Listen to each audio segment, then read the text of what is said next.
Bonjour Christelle. Bonjour Christelle. On va se faire cuire un œuf ce matin, enfin s'il en reste.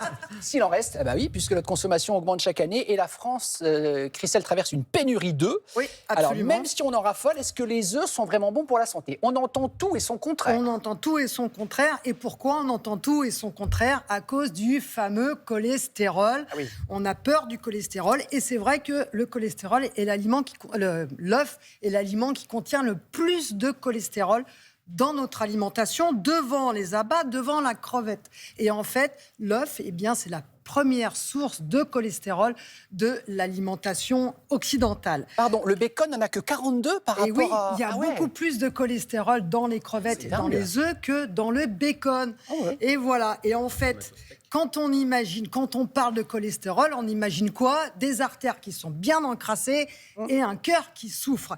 Et c'est là que l'on se trompe. En fait, le cholestérol alimentaire, celui que l'on trouve dans l'alimentation, c'est pas celui qui pose des problèmes. Celui qui pose des problèmes, c'est le gras que vous trouvez dans votre assiette et que votre cœur est capable de transformer en cholestérol. Pour résumer, ce qu'il faut limiter pour ne pas avoir du cholestérol dans les artères, c'est les matières grasses saturées. On les trouve où, ces matières grasses? Dans tout ce qui est bon. Dans tout ce qui est bon. La Non, charcuterie.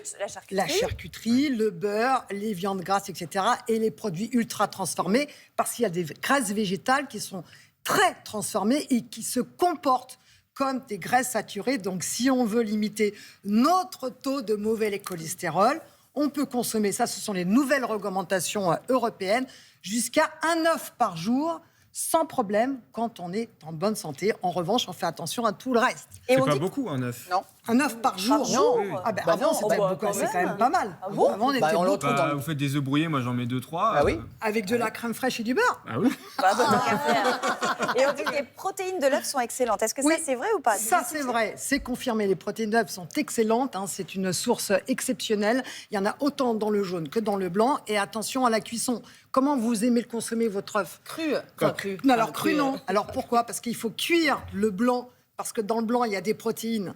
Aussi, et si le blanc n'est pas cuit, on n'arrive pas à digérer les Ah bon? protéines. En revanche, il faut pas trop cuire le jaune. Ah, parce mollet, que alors. bah oui, le jaune trop cuit, les protéines, elles sont moins digestes, moins bien assimilées. Et attention, quand le jaune est trop cuit, les matières grasses, elles s'oxydent.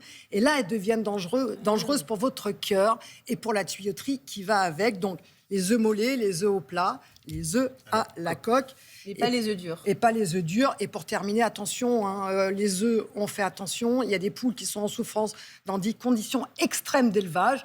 Donc, on choisit les bons codes. On choisit le code 0, le code 1. Ça veut dire qu'elles ne se sont pas maltraitées. Pour le reste, ce sont des poules qui sont maltraitées et qui, effectivement, peuvent donner des œufs qui sont peut-être moins bons Et en nutritionnellement. plus. Merci beaucoup pour ce rappel, Christelle.